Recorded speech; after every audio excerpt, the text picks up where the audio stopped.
Hi friends, ఎలా ఉన్నారు? అందరూ బాగుండాలని మనస్ఫూర్తిగా కోరుకుంటున్నాను. ఈరోజు రెసిపీ అయితే పాలకూర పప్పు అండి.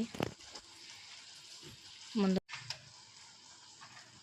పప్పునైతే కడిగి పెట్టుకుందాం. ఫస్ట్ రెండు రకాల కందిపప్పు అండి. మసూర్ దాల్ అంటారు, లేదా ఎర్ర కందిపప్పు అంటారు.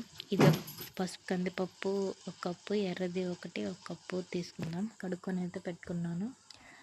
పాలకూర అనేది ముందుగా కడిగి పెట్టుకున్నాను. దాన్ని చిన్న చిన్న ముక్కలుగా కోసేసి అందులో అయితే వేసుకున్నానండి. ఒక ఉల్లిపాయ, 4 పచ్చిమిరపకాయలు, 2 టమాటాలు వేసుకొని ఉప్పు, పసుపు, కారం, ధనియాల పొడి, కొంచెం గరం మసాలా అండి, ఏవైతే ఉన్నాయో వేసుకొని కొంచెం వాటర్ వేసుకొని మూత పెట్టుకొని ఒక 4 or 5 విజిల్స్ వరకు ఉడికించుకోవాలండి. ఉడికించుకున్న తర్వాత ఇంకా తాలింపు పెట్టుకోవడమే అండి.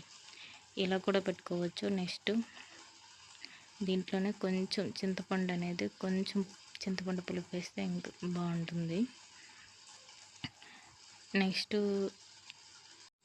లేదా ముందుగా పప్పు పాలకూరని ఉడికించుకొని నెక్స్ట్ తాలింపు అయితే ఆనియన్, పచ్చిమిర్చి, టమాటా అంతా తాలింపు అయితే వేసుకొని అలా కూడా వేసుకోవచ్చు. అందులో కొంత చింతపండు పులుపు వేసి ఈ పప్పు అనేది ఉడికినాక కారం, ధనియాల పొడి అన్నీ అందులో వేసేసి ఈ పప్పు అనేది ఉడికినాక అందులో వేసేస్తే సరిపోద్దండి.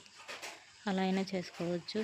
నేనైతే నాకు స్కూల్ పిల్లలకు టైం అయిపోద్ది అనేసినని అన్నీ అయితే ఒక దాంట్లో వేస్తాను.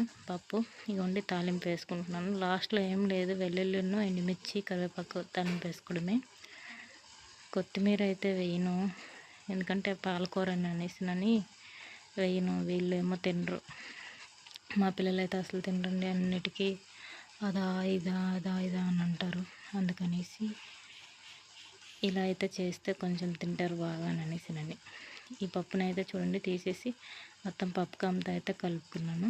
ఈ తాలింపుని అందులో వేసేసి ఒక 5 minutes అయితే పొయ్యి మీద పెట్టేస్తాను. అంతే అండి, అయిపోయింది. నా స్టైల్లో అయితే ఇలా చేస్తాను పాలకూర పప్పు. మీకు నచ్చితే లైక్ చేయండి, షేర్ చేయండి, సబ్స్క్రైబ్ చేయడం మర్చిపోవద్దు. Thank you so much.